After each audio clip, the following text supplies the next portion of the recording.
Hi again, this is Randy Miller with Your American Sheriffs, and I want to talk to you about some of the issues concerning the president and what Kamala Harris claims she has the authority to do, which is utterly ridiculous. But you have to look at the Constitution again. We're always going to talk about the Constitution. Look at Article 2, Section 2 of the U.S. Constitution, which is concerning the powers granted to the president. First of all, what are the powers of the president? And then we'll look at what she says she can do, or any other president for that matter. They are the commander-in-chief of the military, which is the Army and Navy of the United States, and of the militia of the several states when called into actual service. So the president cannot just arbitrarily move our military around into other countries and start taking over and making acts of war. It has to be declared by our Congress under Article 1, Section 8, Clause 11. Congress shall declare war. So our military hasn't been called up to service of the U.S. unless there's been war declared by Congress. The other things that the president is supposed to do is take care that the laws are faithfully executed.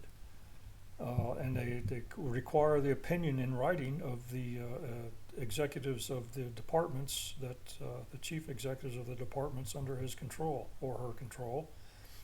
They are to make addresses to the Congress on the State of the Union. They can make pardons and reprieves on offenses committed against the United States, not state laws. They can make appointments to the Supreme Court and ambassadors and other consuls with the approval of the Senate. They can make treaties with foreign nations, providing that there's approval of 2/3 of the Senate upon approval and recommendation, or maybe not recommendation, but approval of 2/3 of the Senate. And these treaties are made with sovereign nations, sovereign to sovereign. You cannot make a treaty with a club or a group of rich businessmen like the World Health Organization, World Economic Forum. You cannot make a treaty with NATO. They're not a sovereign. They're a group that has come together and made a pact among themselves. They are not treaties, they are pacts. You cannot make a treaty with the United Nations. The United Nations is not a sovereign. Both Madison and Hamilton, in their writings in the Federalist Papers, describe treaties as being sovereign to sovereign. So these treaties are not valid.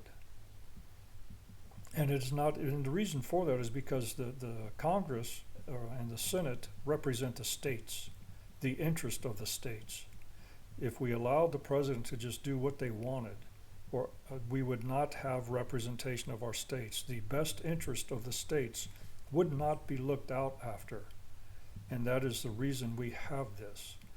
But if you look at Article 2, Section 2, find the details of what the duties are, and then look at what Ms. Kamala Harris says she wants to do as a president. Control prices of food, make sure affordable housing is available to people. She has no authority to do that. Yet the frustrating thing is we have our talking heads on news channels and on the YouTube channels that continue to say, oh, she's going to do this, she's going to do that, it's going to destroy the economy. What we should be saying is she has no authority to do any of that. If she can't do it, don't empower her by talking about how she's doing it. We should be saying she can't. There's no constitutional authority to do it, and we should be saying the states have no obligation to follow whatever she says she wants to do. The state controls the local policies. The state controls the policies within the state. We control our own economies, and that's a topic for another subject later. The states control their economies. The states are independent sovereign nations. We are not dictated to by the president. There's no executive power over the states by the president. Read Article 2, Section 2. Kamala has no authority to put price fixing on anything. That's exactly what it is. It's price fixing. She has no power to do that. And the states need to stand up and say, no, we aren't allowing this. And our representatives in Congress who represent the people in the House of Representatives and the Senate who are supposed to represent the states, 17th Amendment screwed that up, but we'll talk about that later too. They're supposed to stand up and say, wait a minute, we make the law. Article 1, Section 1. All legislative authority shall be vested in the House and the Senate, in the legislature. The President doesn't make law. Congress does. And Congress can only make law under those authorities we gave them under Article 1, Section 8. So how we got to a point where these so-called experts and these panic-mongering individuals on our YouTube channels are throwing panic out there because the president says if she gets in office, we're done, we're going to have all this happen. No. Nullification. Article 6, Paragraph 2. And the 10th Amendment and the 9th Amendment, which is before the 10th Amendment. Article 6, Paragraph 2 is a supremacy clause. Only those laws and debts made in pursuant of this Constitution and the Constitution, this Constitution and those laws and debts made pursuant to the Constitution or pursuant thereof are the supreme law of the land. That means only that those powers we gave them, they can make law on, and they are supreme because we gave those to them, we delegated those to them to do on our behalf. Anything outside of that is null and void. The president doesn't make law. The president falls under the Constitution, which is supreme, and Article 2, Section 2. Nothing in there grants any power over the states. Executive orders have no authority over the states. None of that.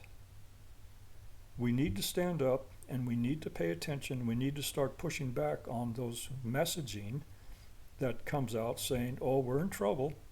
If she gets in, she's going to do this. She can't do what we don't allow her to do. She can't do what the Constitution doesn't permit them to do by authority. Congress cannot do what we don't allow them to do. They cannot do what Congress has no authority to do under the Constitution. The 9th Amendment was a section put in there to reserve the rights and the power to the people. Just because the Constitution doesn't list a right of the people, it does not deny or oblige those retained by the people. We don't have to list all our rights. That's what they wanted us to do in the beginning. List your rights so we can say, aha, you didn't put that in there, so now we have authority over that. We said, no, no, no, no. And Madison wrote that for the people because we debated it and we couldn't come to a decision. He said, okay, how about this? Just because it's not listed in the Constitution doesn't deny you, individuals, or oblige your rights that you retain, which is all of them. We granted the authority to the federal government. We have the political power. It's in the second paragraph of the Declaration of Independence that governments are that to preserve these rights, governments are instituted among men. We created government to preserve our rights. The 10th Amendment says those laws not granted, those powers not granted to the federal government under this Constitution, nor denied to states by it, are reserved to the states respectively, or the people. It always comes back to us. If we don't read and understand our constitutions, we will lose. If the people that are claiming to be experts have their video shows and they're all talking about this stuff, if they don't point out the lack of authority on actions that they claim they're going to take or that they are taking, we lose. If you want to win, empower yourself with the knowledge of the Constitution, push back, and remember who has the power and the rights. The people do. Governments are instituted among men to maintain and preserve individual rights. Thank you.